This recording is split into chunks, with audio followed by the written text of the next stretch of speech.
दोस्तों जय हिंद। स्वागत है आपका ज्ञान की विभाषा चैनल पर। अगर आपने अभी तक चैनल को सब्सक्राइब नहीं किया तो चैनल को कर लें सब्सक्राइब और बेल आइकन को भी प्रेस करें ताकि चैनल से संबंधित सभी तरह के अपडेट्स आपको मिलते रहे। दोस्तों आज के इस वीडियो में हम बात करेंगे मानव इतिहास की एक बड़ी घटना के बारे में। जब इस पृथ्वी के इंसान ने पृथ्वी से लगभग 3,84,000 किलोमीटर दूर चंद्रमा की सतह पर कदम रखा था। इसे मानव इतिहास की एक बड़ी घटना के रूप में जाना जाता है। तो आइए हम जानते हैं कि आखिर वो कौन सा इंसान था जिसने चंद्रमा पर पहला कदम रख करके मानव इतिहास में अपना नाम दर्ज कराया, और वो कौन सा देश था जिसने ऐसा करके मानव इतिहास में अंतरिक्ष के क्षेत्र में एक महत्वपूर्ण देश के रूप में कीर्तिमान स्थापित किया। तो आइए अपनी वीडियो को शुरू करते हैं और आगे बढ़ते हैं। दोस्तों आज 20 जुलाई है और 20 जुलाई 1969 ये वही तारीख है जब अमेरिका की स्पेस एजेंसी नासा ने इतिहास रचा था। अपोलो मून मिशन के तहत पहली बार किसी इंसान ने, यानी नासा के अपोलो मून मिशन के तहत पहली बार किसी इंसान ने चंद्रमा पर कदम रखा था। नील आर्मस्ट्रॉन्ग को पहले एस्ट्रोनॉट थे जिन्होंने चंद्रमा पर पहुंचने के साथ ही इतिहास में अपना नाम दर्ज करवा लिया। यानी दोस्तों चंद्रमा पर पहला कदम रखने वाले नील आर्मस्ट्रॉन्ग थे। नील आर्मस्ट्रॉन्ग वो पहले एस्ट्रोनॉट थे जिन्होंने चंद्रमा पर पहुंचने के साथ इतिहास में अपना नाम दर्ज करवा लिया। उनके बाद उनके साथी भी थे एडविन बज एल्ड्रिन, उन्होंने भी चंद्रमा पर कदम रखा। दोस्तों नासा के इस अपोलो 11 मून मिशन के बारे में कहा जाता है कि उस समय नासा ने यानी अमेरिका ने 25 अरब डॉलर यानी आज के मुताबिक करीब 2 लाख करोड़ रुपए खर्च किए थे। अमेरिका में 29 जुलाई 1958 को नासा का गठन हुआ था जो कि अमेरिका की अंतरिक्ष एजेंसी है। इसने मुश्किल से 11 साल बाद ही स्पेस एजेंसी में कीर्तिमान रच दिया। इसी के साथ स्पेस वॉर में अमेरिका ने दूसरे सभी देशों को पीछे छोड़ दिया। अपोलो 11 मिशन को मिलाकर के अब तक कुल 12 बार लोग चंद्रमा पर पहुंच चुके हैं। हालांकि कई थ्योरीज ऐसी भी हैं जिसके मुताबिक नासा का मशहूर अपोलो मिशन एक बहुत बड़ा झूठ था। तो रूस के स्पेस एजेंसी रोसकॉस्मोस के पूर्व चीफ दिमित्र रोगोजिन ने इसी साल मई में कहा था कि अब तक इस बात के पर्याप्त सबूत मौजूद नहीं है कि अमेरिका कभी चंद्रमा पर पहुंचा भी था। यानी रूस के पूर्व रसिया के स्पेस एजेंसी के पूर्व चीफ का कहना है कि इसके पर्याप्त सबूत ही नहीं है कि अमेरिका कभी चंद्रमा पर गया था। यानी वो अमेरिका के इस अपोलो मून मिशन पर ही सवाल उठा रहे हैं। आज अमेरिका के स्पेस एजेंसी यानी नासा के अपोलो 11 स्पेस मिशन के 54 साल पूरे हो गए हैं। 1950 के बाद से ही दुनिया की 2 ताकतवर शक्तियां, एक तरफ अमेरिका और दूसरी तरफ सोवियत संघ, इन दोनों के बीच स्पेस वार छिड़ चुका था। सोवियत संघ ने लूना मिशन के जरिए अंतरिक्ष में अपनी दखल अंदाजी बढ़ानी शुरू की। जनवरी 1966 में लूना 9 ने चंद्रमा की सतह पर सफलतापूर्वक लैंड किया और ऐसा करने वाला वो पहला स्पेसक्राफ्ट था। यानी सबसे पहले चंद्रमा की सतह पर सॉफ्ट लैंडिंग करने वाला देश सोवियत संघ बना। उधर अमेरिका भी अब तक स्पेस में कई स्पेसक्राफ्ट भेज चुका था। 1962 में अमेरिका के प्रेसिडेंट जॉन एफ कैनेडी ने घोषणा किया कि 60 के दशक के अंत तक अमेरिका चंद्रमा पर इंसानों को भेजेगा। कैनेडी की इस घोषणा के बाद अमेरिका के नासा मिशन की तैयारी में लग गया। इस कठिन ट्रेनिंग के बाद Neil Armstrong, Edwin Buzz Aldrin और माइकल कॉलिंस को इस अपोलो 11 मिशन के लिए तैयार किया गया। और आखिरकार वो दिन आ ही गया जब नासा का अपोलो 11 मिशन अंतरिक्ष यात्रियों को चंद्रमा पर ले जाने के लिए तैयार हो गया।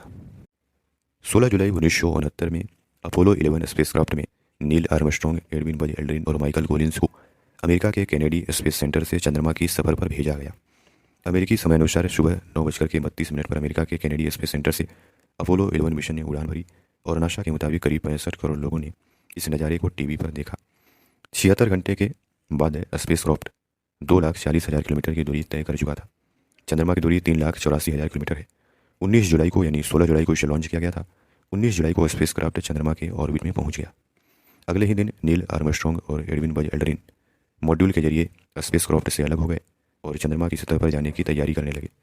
दोस्तों उनके मॉड्यूल में केवल 30 सेकंड का ईंधन ही बचा था और अभी भी दोनों चंद्रमा की सतह से दूर थे। अब क्या, अब दुनिया भर के लोगों की धड़कनें बढ़ने लगी। 20 जुलाई को शाम 4:17 पर स्पेस सेंटर में वैज्ञानिकों को नील आर्मस्ट्रॉन्ग की तरफ से एक मैसेज मिला। इस मैसेज में नील आर्मस्ट्रॉन्ग ने कहा कि हम लैंड कर चुके हैं। इसी के साथ पूरा अमेरिका खुशी से झूम उठा क्योंकि बहुत बड़ी सफलता थी। चंद्रमा की सतह पर कदम रखते ही आर्मस्ट्रॉन्ग ने कहा कि एक इंसान के लिए एक छोटा कदम है, लेकिन पूरी मानव जाति के लिए यह एक बड़ी क्षण है। इसके कुछ ही देर बाद उनके साथी एडविन बज एल्ड्रिन भी चंद्रमा की सतह पर उतरे। दोनों वहाँ करीब 2.5 घंटे रहे। उन्होंने चंद्रमा की सतह पर अमेरिका का झंडा भी लहराया, कुछ फोटो वगैरह भी खींचे। रिसर्च के लिए चंद्रमा की सतह से मिट्टी भी इकट्ठा किए। दोस्तों अब इसके बाद सबसे महत्वपूर्ण चुनौती तो यह थी कि अब वापस पृथ्वी पर कैसे लौटा जाए, क्योंकि अंतरिक्ष से पृथ्वी के वायुमंडल को पार करके पृथ्वी की सतह पर आना एक बहुत चुनौती भरा काम है।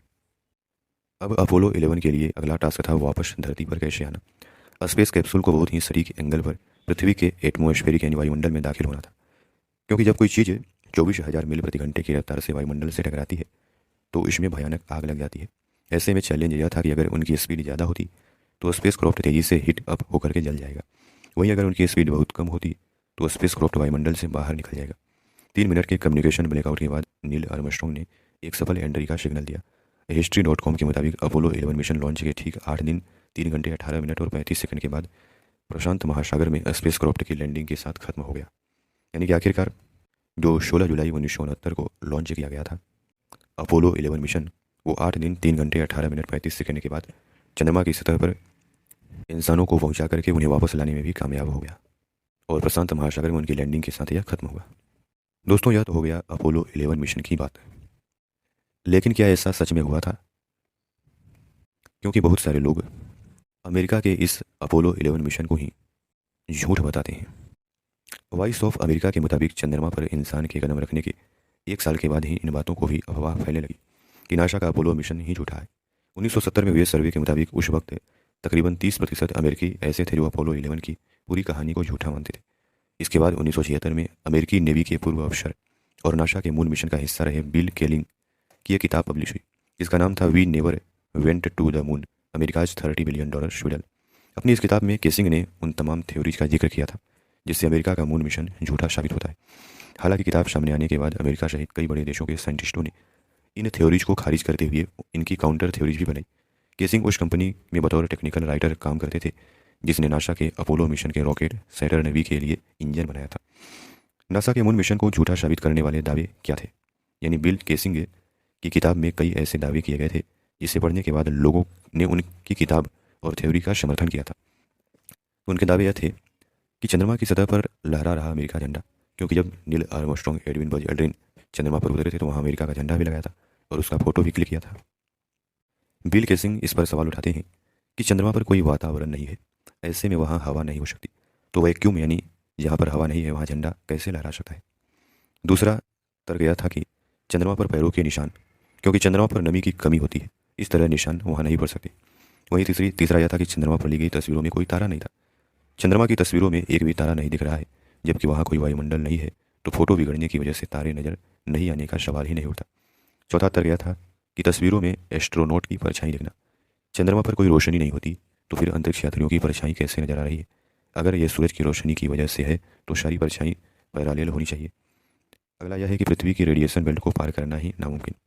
बिल केसिंग ने अमेरिका के इस अपोलो 11 मिशन पर सवाल उठाते हुए कहा था कि पृथ्वी के चारों ओर रेडिएशन की एक बेल्ट है जिसे वेन चैनल कहा जाता है। यहाँ रेडिएशन बहुत ज़्यादा होता है, अगर कोई इस हिस्से को पार करने की कोशिश करता है तो उसकी जान को खतरा हो सकता है। तो इन तमाम तर्कों के साथ बिल केसिंग नासा के इस अपोलो 11 मिशन पर ही सवाल उठाते हैं और अमेरिका के इस मून मिशन को झूठा बताते हैं। दोस्तों, वॉइस ऑफ अमेरिका के मुताबिक मून लैंडिंग की कॉन्स्पिरेसी थ्योरी के तहत यह भी कहा जाता है कि मशहूर हॉलीवुड के डायरेक्टर ने नासा के लिए मून लैंडिंग को एरिया 51 में फिल्माया था। एरिया 51 अमेरिका नेवादा में एयरफोर्स का एक क्लासिफाइड बेस है। दरअसल हॉलीवुड के डायरेक्टर हॉलीवुड के बेस्ट डायरेक्टरों में से एक हैं। उन्होंने 1969 में चंद्रमा पर इंसानों के कदम पड़ने से ठीक 1 साल पहले 1968 में 2001 स्पेस ओडिसी नाम की फिल्म बनाई थी, जिसमें स्पेस और चंद्रमा से जुड़े कुछ सीन फिल्माए गए थे। इससे साबित होता है कि उस वक्त हॉलीवुड के पास इस तरह के सीन फिल्माने की तकनीकी मौजूद थी। तो दोस्तों, इस प्रकार अमेरिका का यह दावा था कि अपोलो 11 मिशन के तहत हमने चंद्रमा पर सबसे पहले इंसान को पहुंचाने में सफलता प्राप्त की है। लेकिन कई साइंटिस्ट, जिसमें रूस की स्पेस एजेंसी के पूर्व चीफ और अमेरिका के ही नेवी के एक साइंटिस्ट, इस मिशन के द्वारा लाए गए चित्रों के आधार पर इस मिशन को ही झूठा बताने का प्रयास करते हैं। दोस्तों, आशा करते हैं कि आपको इस वीडियो के माध्यम से काफ़ी कुछ जानने को मिला होगा। धन्यवाद।